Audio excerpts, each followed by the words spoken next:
नमस्कार बच्चों। पिछले वीडियो में हमने देखा था कि मानव विकास होता क्या है या बाल विकास क्या होता है। उसका अर्थ हमने समझने की कोशिश की थी कि अलग अलग वैज्ञानिकों ने उसको किस तरीके से परिभाषित किया है। आज हम देखेंगे कि मानव विकास की प्रकृति क्या होती है या उसकी विशेषता क्या होती है। हमें ये देखना है आज, क्योंकि कैरेक्टरिस्टिक्स या नेचर एक ही चीज़ है कि मानव विकास की कैरेक्टरिस्टिक या उसकी प्रकृति क्या होती है। तो सबसे पहली है इसमें विशेषता कि बाल विकास एक विधायक विकास है या विधायक विज्ञान है। हम ये कह सकते हैं कि बाल विकास जो है वो मानव विकास की आधारभूत इकाई है या सर्वप्रथम पहली इकाई है जो कि नींव का काम करती है। अगर हम बाल विकास पढ़ते हैं तभी हम जाके ह्यूमन डेवलपमेंट को पढ़ पाते हैं। तो हम ये कह सकते हैं कि child development is a positive science. इसी को हम ये कहते हैं कि विकास एक विधायक विज्ञान है।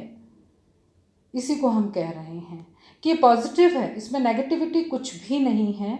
जिस तरीके से इसको हम अपना हिसाब से जो भी कार्य हम कर रहे हैं, हम पता कर रहे हैं कि मानव विकास होता कैसे है, किसी बच्चे का विकास कैसा होता है, कितने प्रकार का होता है। तो ये सब पॉजिटिविटीज़ हैं इसके अंदर, जो कि हमें बार बार ये इशारा करती हैं कि हमें और अधिक जानकारी प्राप्त करनी चाहिए या हमें और अधिक इसके बारे में जानना चाहिए।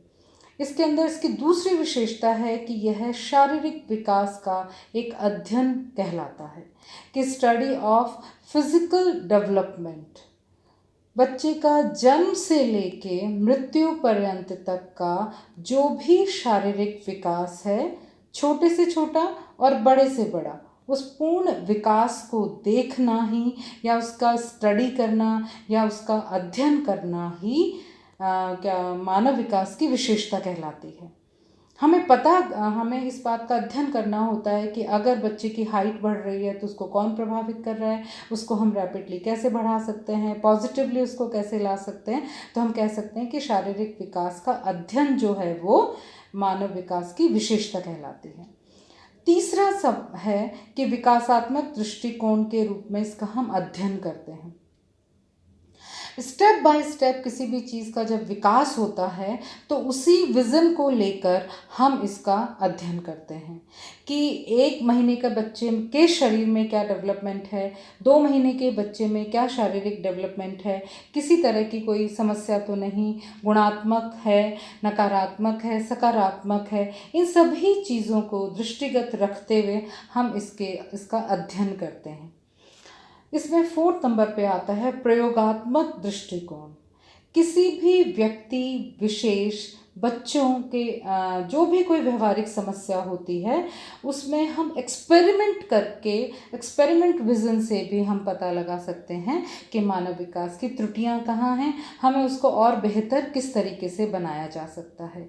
जैसे अगर कोई बच्चा अपनी उम्र से ज़्यादा मैच्योरिटी के साथ पेश आता है तो हमें अध्ययन की ज़रूरत होती है कि ये क्यों है, किस कारण से है, कैसे नहीं है, इस बारे में हमें पता चलता रहता है। उसके बाद आता है कि मनोविज्ञान की ये एक विशिष्ट शाखा है। किसी भी बच्चे के साइकोलॉजिकल एस्पेक्ट्स को समझने की ये सबसे बड़ी एक ब्रांच है मानव विकास या बाल विकास। क्योंकि जब हम शुरू से ही बच्चों के विकास के बारे में जानेंगे या उनके बारे में, उनके विकास के, उनके डेवलपमेंट के बारे में जब हमें पता होगा कि बच्चे का डेवलपमेंट किस दिशा में जा रहा है, तब हम उनके मनोविज्ञान को भी समझ पाने में सक्षम होते हैं। इसलिए हम ये कह सकते हैं कि मानव विकास की एक ये इम्पॉर्टेंट और बहुत महत्वपूर्ण विशेषता कहलाती है कि मनोविज्ञान इसकी एक स्पेशल ब्रांच है। तो बच्चों, आज हमने जाना कि मानव विकास की प्रकृति और विशेषताएं क्या होती हैं।